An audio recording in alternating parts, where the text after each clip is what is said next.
This is Bitcoin Jimmy. On the surface, Jimmy seems like a normal guy. Very friendly, intelligent, and always surrounded by people, especially girls. Jimmy was known as the party guy, famous in his cities for throwing around cash and spoiling his friends. Incredibly generous, a real nice guy, and clearly looking to be accepted, to have friends and companionship in life. Jimmy was obviously lonely and was trying to buy friendship, which worked out, at least for a little while. Unfortunately for Jimmy, this lifestyle was very costly. The money wasn't so much of an issue, he happily paid that. But eventually it cost him more. It cost him everything, including his freedom. You see, Jimmy wasn't just a nerdy guy who mined a few Bitcoin in 2009 like he told people, when they inevitably asked, "How have you got so much money?" Jimmy was actually one of the most wanted hackers on the planet. Bitcoin Jimmy had made a ridiculous sum of money stealing from the world's most illegal website, the Silk Road darknet marketplace. Over 50,000 Bitcoin had been sitting in Jimmy's possession since 2012, growing in value year on year, while the US government watched before their very eyes. From the initial few $1,000s that it was worth to $3.4 billion, an insane sum of money that Jimmy couldn't touch. For almost a decade, Jimmy instead tried to live his best life to bridge the chasm of loneliness in his heart. But one day, it all inevitably came crashing down. The best life was getting too expensive and he needed to dip into the stolen Bitcoin. But then, a single mistake, a moment of hubris, and the high life was all over. Police at the door, floors ripped up, Bitcoin seized, and ultimately prison. But the story's even crazier than it sounds, so first let's go back to the very start. Born in Shanghai, China, but raised in the United States, James Jimmy Zhong had it rough, even rougher than many immigrant children do. His father struggled to find work, his mother worked too much, taxing, insane long nursing shifts, and Jimmy himself was mercilessly bullied at school. He was called fat, he was called ugly, he was harassed, physically humiliated, and ultimately had nowhere to turn except for the internet. Like many before him and many after, introverted, shy kids, Jimmy found solace in being a nameless, faceless entity on the World Wide Web. He could be anybody, or nobody, judged by what he could do and what he said instead of how he looked. With this being the case, he put his mind to learning, to bring value to what was now his new home, and within a few short years, he'd become a proficient coder. While that portion of his life was going great, unfortunately, everything else continued to shape Jimmy in ways that would lead him down a dark path, one way or another. His parents had now divorced and left him with even less attention than before. No one really seemed to care about him or what he was doing, even when he graduated from high school and earned a scholarship at the Georgia University. This should have been a moment for celebration, but nobody really cared. So Jimmy did what anyone else would do. He packed up his shit and left for greener pastures, saying goodbye to the people who held the label of family, but not the sentiment. At university now, Jimmy found a new love. Well, actually he found two of them, alcohol and girls. Jimmy might not have been the most popular kid, but he was willing to put himself out there and he loved to party. But as a broke college kid, he found there was one small problem. Despite the scholarship, Jimmy was broke, which is where Bitcoin comes into the picture. 2009, Jimmy, being the nerd he is, sees this new technology materialize in front of his eyes, and he's enamored with the idea. Printing money out of thin air on his laptop? Cool, sign him up. Jimmy was one of the earliest adopters, mining a bunch of this new digital gold, but like most other early adopters in Bitcoin, he lost interest when they proved to be ultimately worthless. Right up until when they were no longer worthless, and Jimmy got the shock of his lifetime when he saw that they were over $30 each. He knew he had thousands of them sitting around somewhere, so he frantically searched his laptop, and like those people you see on the news who are digging through landfill sites for years, realized he'd misplaced them, He had no idea where they were lost. So you've got to imagine, just like that, you're broke, you hear you have tens of thousands, maybe even hundreds of thousands of dollars in Bitcoin, you get that surge of excitement, and then you realize that, no, they're gone, and now not only are you broke, but you're broke and sad about what could have been. It was right there, you made the right decisions, up until the point you didn't. So with that being the case, being right in the beginning and wrong when he doubted Bitcoin, he decided to get back into the Bitcoin community. And he was talking about some interesting things, even all the way back in 2011 on the Bitcoin Talk forum. One of his very first posts is discussing an article that talks about the Silk Road marketplace and how law enforcement was using statistical analysis to track illegal transactions using Bitcoin. So it's important to add a little bit of context here, as Jimmy was about to go down his own rabbit hole, and you'll need to know some details to follow him there. Back in 2011, when this was posted on the Bitcoin Talk forum, the majority of people on the planet had no idea what these words mean. Bitcoin, Silk Road, cryptocurrency, they're meaningless. Of the people who did know about any of them, there was a prevailing sentiment that Bitcoin was some sort of money black hole, money laundering, criminal currency.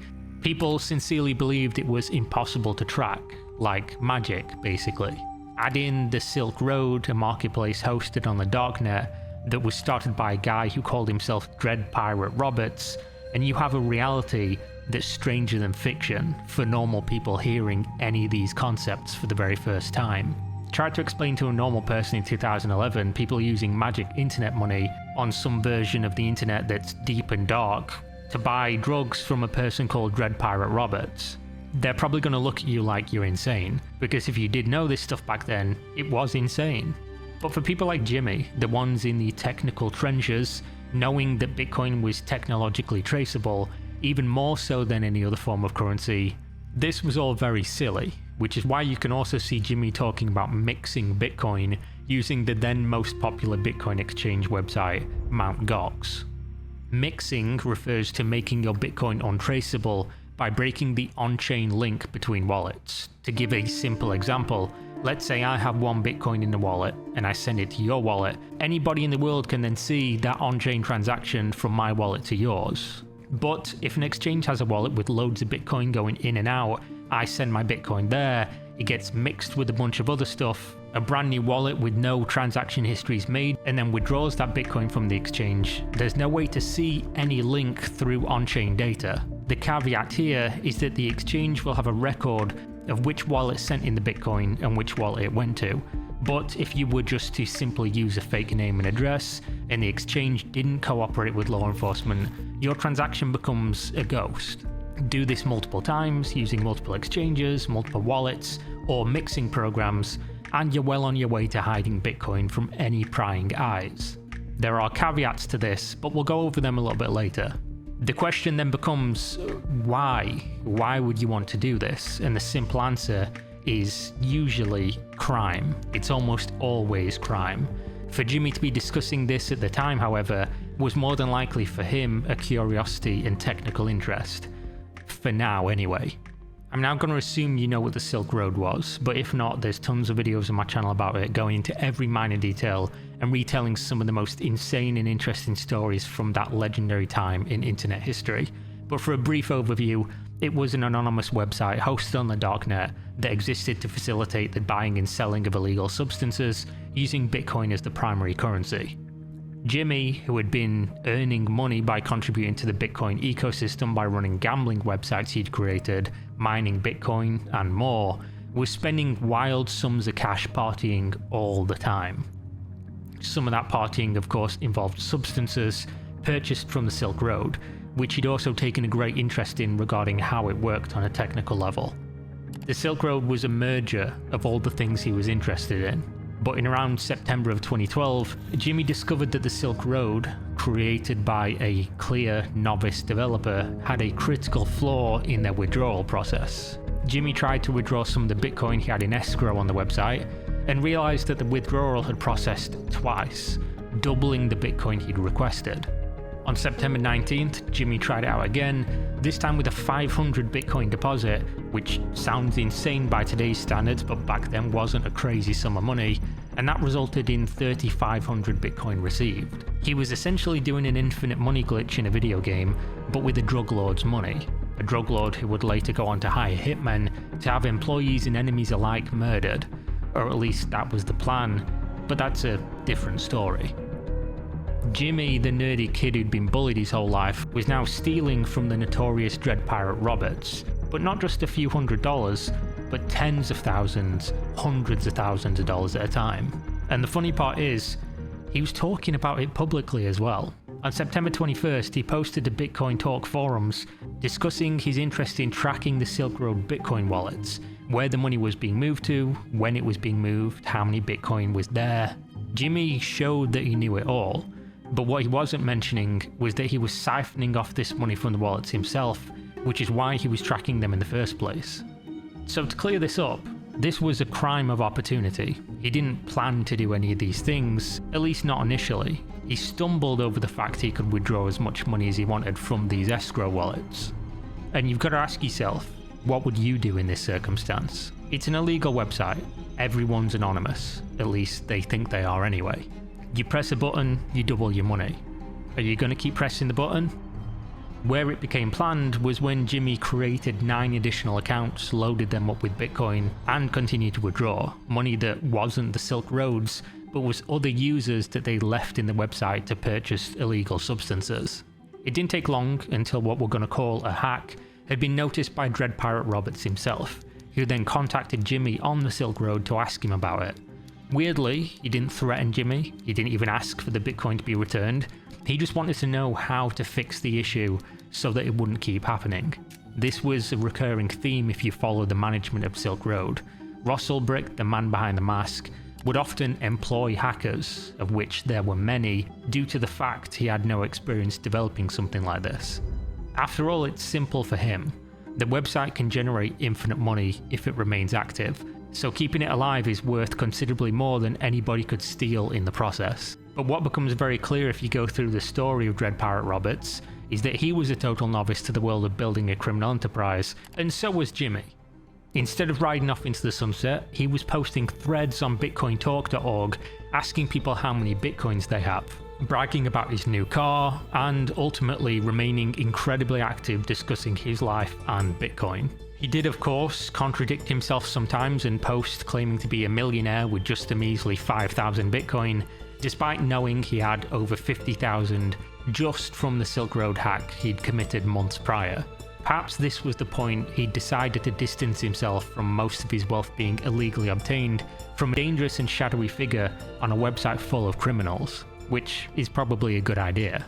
So Jimmy was trying to play it smart, and so far, he'd been successful. Yes, he had access to an insane number of stolen Bitcoin, but he'd also been accumulating legitimately made Bitcoin since 2011, and by 2014, what was once worth a few $100s each was now worth hundreds, thousands. Jimmy was a multimillionaire without touching the Silk Road coins. He was able to fund his party lifestyle, graduating from college, buying houses near campus, and making his earlier dreams come true. He used to be unpopular and poor, now he was rich, and this made him incredibly popular, which was at the core exactly what Jimmy had always wanted. He was out of control. He was throwing money around like it was going out of fashion. All drinks on Jimmy all the time. Shopping trips for expensive brands on Jimmy. Private jets across the country on Jimmy. Mansion Airbnbs, yep, put that on Jimmy. And unsurprisingly, this meant that Jimmy was never short of friends, and of course girls. But the most interesting thing about Jimmy was going on without anybody's notice. You see, he wasn't content with being moderately wealthy, having a high-flying lifestyle. That was somewhat mundane for him. He wanted people to know exactly how rich he was, but of course without going to prison or having some crime lord coming after him, which is where Loaded comes into the picture. If we look at the timeline of Jimmy's Silk Road hack, we see that it all began in September of 2012, which is when Jimmy went from having a few thousand Bitcoin he earned himself to having tens of thousands that he stole from Dread Pirate Roberts. On November 28, 2012, a new user called Loaded posted on the BitcoinTalk.org forum linking a Bitcoin address and a verification of ownership of said address, claiming that he isn't a newbie and that he doesn't want to reveal his identity. but he did want to reveal that this wallet alone had over 40,000 Bitcoin in it, with claims he was about to buy another 10,000 very soon. He goes on to post on this account a total of 135 times from November 28, 2012 to March 24, 2017, where he refers to himself as a whale, with his forum signature stating he's a Bitcoin multimillionaire, a broker, and an asset manager. He was none of those things. This was just Bitcoin Jimmy using an alt to flex his ill-gotten gains. You've got to think, he had all the attention he could hope for in his real life. He was wealthy, he'd actually made it, but that's never enough, is it? Because there's always going to be something else. And for Jimmy, the measly few $1,000,000 he had was nothing compared to the tens of millions, hundreds of millions that was just sitting there. I guess maybe he figured if he couldn't use it, at least he could get the social status of having it, even if it's anonymously on a forum. But obviously you're playing with fire here. And what's funny is that Jimmy was trying to be something he wasn't. He wasn't a trader. He'd accumulated and built things for Bitcoin users and gambled, but he needed a way to LARP on that loaded account, some way he could pretend this was legit money, to make himself a big shot, because he obviously couldn't say, yeah, I've got all this Bitcoin, but I stole it from the Silk Road. Instead, he talked about his trading styles and claimed to be considerably more wealthy than he was, with one post claiming that this wallet was only a quarter of his current holdings, as well as claiming to be buying Bugattis and other such nonsense. And you might say, well, he had all this money, maybe he was buying Bugattis, why is it nonsense? And that's because despite Jimmy talking about this online, which was very silly, he was still somewhat a smart guy. Remember back to his posts in 2011, he knew Bitcoin was traceable. He knew these people on the forums could look into where this money had come from and see it came from a hack from the Silk Road. But that wasn't very likely to happen, nobody was looking. But Jimmy knew the only things he could do with the Bitcoin were to move it around, break it into chunks and try to hide it effectively, and ultimately just wait. There was only one thing he couldn't do with the Bitcoin, and that was to spend any of it, not a single one. Jimmy knew that the moment he tried to convert this Bitcoin into a real world currency, or to put it in an exchange that adheres to Know Your Client or KYC regulations, he would simply create a paper trail to his identity and probably in short order find himself in a federal prison. So instead of spending it, he simply role-played that he was spending it on this loaded forum account, pretending to be an ultra-wealthy asset manager, meanwhile being a somewhat wealthy young adult who was desperate to seek validation, acceptance and adoration from his peers, even at the cost of a lie, or, in his real life, buying friendships. Whenever the price of Bitcoin moved, people on the Bitcoin Talk forum mentioned Loaded. They knew this guy was a big whale, and he talked about being a big whale. But then we get to a very interesting time in history, because Loaded as an account went completely quiet in May of 2013, which was just before the Silk Road was seized, Dread Pirate Roberts was arrested, and for the first time ever, Jimmy decided to mention Loaded, his alter ego, in a conversation on Bitcoin Talk forums.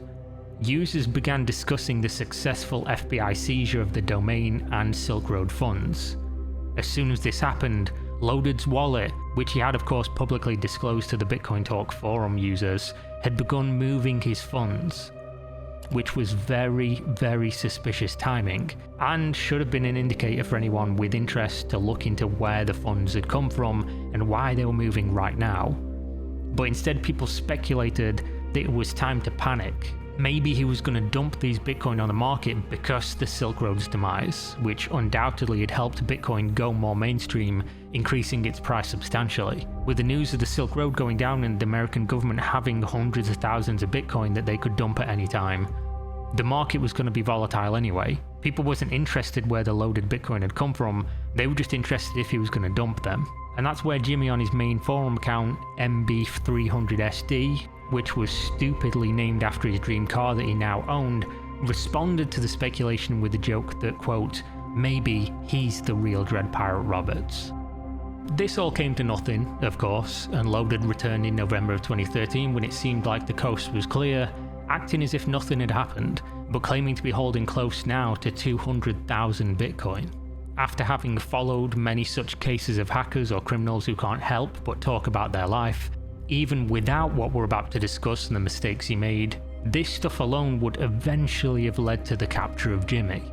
posts on the loaded accounts such as, quote, still recovering from Miami on January 29th, 2014, with photo metadata scraped from social media, would have been compelling evidence to authorities looking for links to large Bitcoin accounts that we have established trace all the way back on-chain to the Silk Road hacks. After all, the US government had seized hundreds of thousands of Bitcoin, but was still dedicating substantial amounts of resources to tracking down anyone involved with a website. What made this even worse for Jimmy was that the hack was well documented by Dread Pirate Roberts himself in his very own diary, which the FBI had gained access to when they seized his laptop during the operation, where he had described being hacked and paying the hackers to help him fix the security vulnerability. But even without Jimmy making all these mistakes, everything was about to come to an abrupt end. Not due to the terrible operational security of LARPing on a Bitcoin forum to impress strangers, but to fund his real-world need for attention. What brought Jimmy to this situation was ultimately going to also be his downfall. You see, in 2019, Jimmy was presented an opportunity to invest a large sum of money in a real estate company, an opportunity for him to grow funds legitimately, something he clearly needed after sitting on stolen Bitcoin for over 5 years without spending a penny. And perhaps he thought that the coast was finally clear, that nobody was watching, or that he'd outsmarted everyone by moving the Bitcoin around so many times that nobody knew where it was. But in March of 2019, Jimmy, somebody who was, let me remind you, incredibly intelligent, who had pulled off one of the biggest financial hacks in history with the current valuation being over $200 million, decided to call the local police department to report a robbery. Apparently somebody had broken into his house and stolen close to $400,000 of Jimmy's money. And despite sitting on over $200 million, and clearly not wanting for anything, still having his own money as well, he decided to report the theft of that money to the police. Because for whatever reason, in Jimmy's head, having over $400,000 in cash just sitting around in your house randomly while you're on vacation would not trigger any alarm bells with the IRS or federal agencies. But obviously, it did. Suddenly, Jimmy's name and case crossed the desk of Trevor McAllennan, a forensic investigator for the IRS whose entire speciality was looking into crimes just like this. Not a stolen $400,000, but crimes involving cryptocurrency. Jimmy had no idea. He'd just put a bullseye on his head with the one organization you really don't want aiming down the sights at you. Now, this is the part that always trips up the criminals, and I'll explain why. As it stands, you, me, and everybody watching this video is doing so on what some people like to call Web 2.0. You're connected to the internet through your internet service provider or your mobile data, and all of that is being recorded by those companies. You have an IP address assigned to you by these services, and whenever you do anything, you are leaving a digital footprint. Your internet provider knows what you're doing, when you're doing it, and that information is stored. Not just that, but the websites as well that you're interacting with do the same thing. If you open Twitter at 2:53 PM on Sunday the 11th, Twitter and your ISP know you did that, even if you didn't post anything publicly. This is the case for everything on the internet. Unless you're using anonymous services like Tor browser to access the darknet, virtual private networks and other such measures to try to anonymize your activity, then it's all just there to be seen. And this is the key reason that almost all cybercriminals of a certain size are eventually arrested. Because while a random Bitcoin address can be created by anyone and not be linked to a person's identity in any way, the second that Bitcoin address or any other Bitcoin address that's ever interacted with it in any way for even 1 second is linked to any Web 2.0 activity, you have to have immaculate, perfect operational security or you will be caught. One slip up for 1 millisecond on any linked account between cryptocurrency blockchain and the internet that we all use daily is all it takes. You could have spent the last 10 years moving Bitcoin around between tens of thousands, hundreds of thousands of wallets using perfect anonymous applications, and the second you try to move that money onto an exchange or anywhere else, you've then created a digital footprint that leads potentially right back to you. Even if you've cleaned the money in a mixer, obscuring the blockchain link between accounts, none of that matters if you are discovered on the receiving end of the cryptocurrency. This is why it's almost impossible to avoid the federal government when it comes to cryptocurrency crime.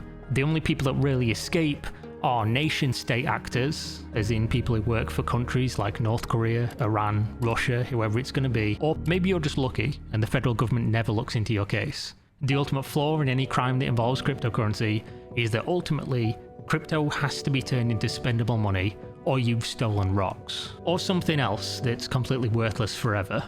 Which means that eventually, whether it's 1 day or 10 years, the criminal will inevitably try to spend that money, thinking that they'd done it all perfectly, that maybe they're smarter than the authorities, or that everybody forgot.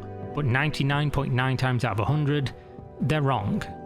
And this is exactly where Jimmy found himself, making a singular mistake with the on-chain transactions, with the hundreds of transfers of the stolen Bitcoin, the mixing, the obfuscation, and the attempt to hide it all. It was all undone when he reused a wallet that had a small connection to his other legit funds. The order of events goes like this. Jimmy reported the stolen money to the police. The IRS start to investigate him, not because of any idea he'd stolen money or was connected to the Silk Road hack, but because it was weird to have so much cash laying around. They then subpoena his ISP to check and see why he's suddenly making large purchases like a new $1 million house, and then they see he's moving large sums of Bitcoin around. At that point, they know something's wrong, and they begin a year-long investigation into his every move, with Jimmy having no idea that he's under a microscope. That single mistake of that one transaction with a wallet that was attached to both the legit funds and the hacked funds was then used to track him back to the initial Silk Road hack that he had spent almost a decade trying to hide. Almost 10 years of work on what could have been considered a perfect crime, undone in 1 second, carelessly and easy to overlook. Except for the IRS, who make this their job to miss nothing when it comes to money. And what's even funnier is that Jimmy was so oblivious to what was going on that during this year-long investigation, the police actually came to his house under the guise of continuing the search for the thief that stole his $400,000. They wore body cams, were invited inside his home, and walked around tapping on the floors and walls trying to scout out hidden compartments. He told them about filling briefcases with millions of dollars in cash to impress girls, showed them his extensive CCTV and security systems, and even logged into his Bitcoin wallet right in front of their eyes, showing them over $80 million. He just couldn't help himself. He needed people to know he was wealthy. And Jimmy, the intelligent guy who'd become a multimillionaire legitimately, as well as stolen from the notorious darknet drug kingpin, was helping them to investigate him, giving them everything they needed to know that they were on the right track. Which is why it was inevitable that on November 9th, 2021, his home was raided, with some of the same agents there to speak with Jimmy and serve him the warrants. What they discovered was beyond their wildest expectations. There were dozens of hiding places around the house, with physical Bitcoins stashed here and there, hard drives everywhere, stacks of cash in a floor safe, and most importantly, a small computer hidden inside a Cheetos popcorn can in the bathroom closet. In total, they found 50,676 Bitcoin in Jimmy's house. At the time, this was valued at $3.4 billion.